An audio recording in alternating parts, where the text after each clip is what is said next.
Here we have hundreds of soldiers and religious leaders on the ground. When you're on your back on the ground, that's not a good fighting position. They're basically helpless right now. You'd think they would get up, brush themselves off, consider themselves grateful that they were spared with their lives, and quietly slinked home.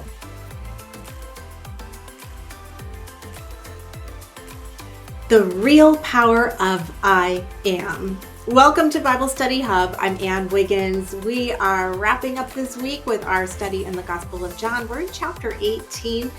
But before we read today, I just want to go back and review a little bit from yesterday in case you missed it, because yesterday's and today's go hand in hand.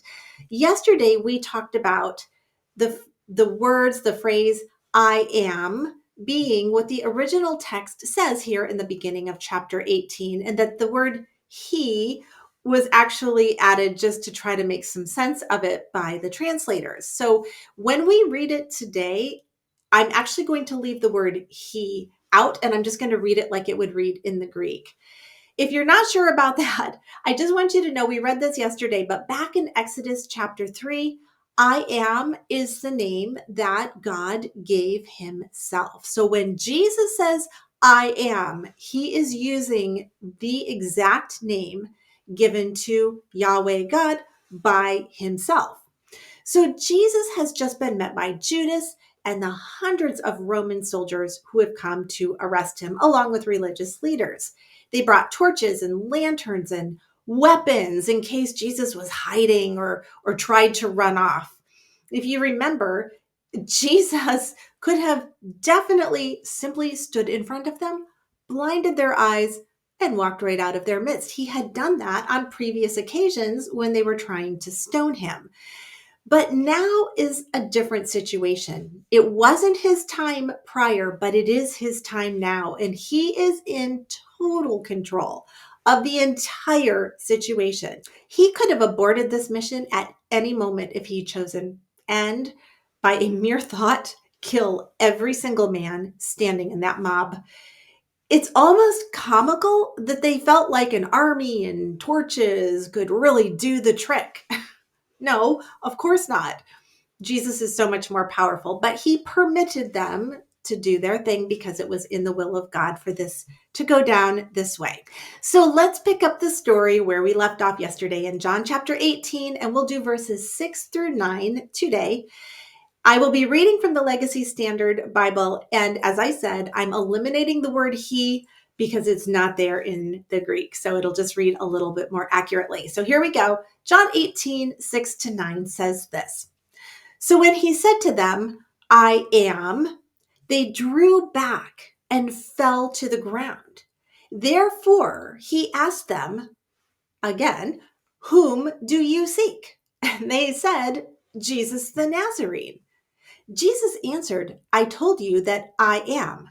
So if you seek me, let these go their way, speaking of the disciples, in order that the word which he spoke would be fulfilled. Of those whom you have given me, I lost not one. This is stunning. This is one of my favorite stories in the whole Bible. A Roman cohort, as we said a few days ago, was about 600 soldiers strong. These are not just any old warriors. These people are trained. They're strong. They have the best weapons for that time, and they can take you out in a heartbeat if they want to. But when Jesus opens his mouth and says 2 words, I am, bam, they're flat on their backs. Not just a few, all of them. It must have looked like dominoes, these guys hitting the ground.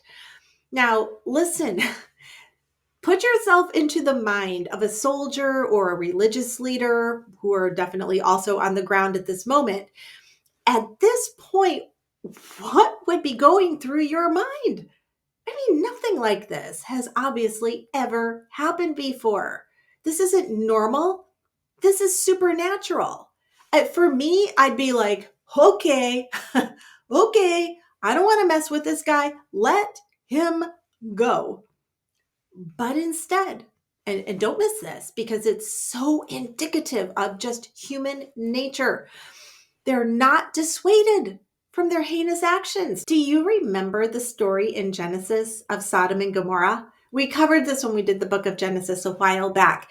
But the men of the city saw angels enter Lot's house. Lot begs them not to do it. And the angels strike every man outside the door with total blindness. They cannot see their hand in front of their face. We said at the time, wouldn't you think that that alone would cause the men to say, oh, something went wrong. I better go home. I got to get out of here. But they don't. They just feel their way around, still trying to get in. They're unfazed by their sudden loss of sight. Sin is powerful. It causes people to just do unthinkable things. And it has a grip on humanity that we rarely acknowledge because it's not real fun to think about. And only in Jesus do we have a fighting chance of overcoming it. This situation in John 18 reminds me of the story of Sodom and Gomorrah. Here we have hundreds of soldiers and religious leaders on the ground. When you're on your back on the ground, that's not a good fighting position. They're basically helpless right now. You'd think they would get up, brush themselves off, consider themselves grateful that they were spared with their lives, and quietly slinked home. But instead, Jesus asked them the same question, and don't miss this. They give him the same answer. This is insane. And then, in a most remarkable act of strength, dignity, and love, he asked them to, no, not ask, he commands them to leave the disciples alone. I love that. Jesus was selfless to the very end. Here he is in the final, not even 24 hours before his death, and his concern is for the disciples. He had washed their feet, given them final words of instruction, had prayed the most beautiful, heartfelt prayer over them. He had forgiven them for falling asleep when he needed them most. And now he tells the mob that they are not to touch his followers. They can only take him. And after hitting the dirt, they comply with him. None of the disciples are harmed, which in itself is almost miraculous. Here's what we can rest in.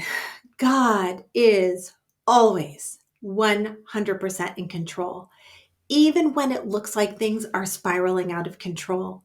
The God we serve is never a victim, not confused, not lost, not unaware, not uncaring. He loves you like he loved his followers. So whatever you're going through, even though it's probably really hard, know that God is right there. And nobody touches you unless God himself permits it. We can rest in that today.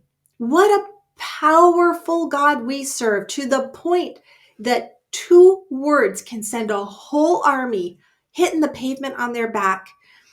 Wow. I am just grateful that God is my Lord and my Savior. And I hope that you know him as Lord and Savior as well. Well, that'll wrap it up for today. Thanks so much for joining me for Bible Study Hub. Lord willing, I'll see you back here next Monday, and we will continue our trek through the Gospel of John. Our videos go live at 6 a.m. Monday through Friday, so hopefully it gives you a chance to just start your day with just some time in the Word. Focusing in on God sets you up for a much better day. Well, have a great weekend if you happen to be watching live, and I'll see you next week, Lord willing. See you then.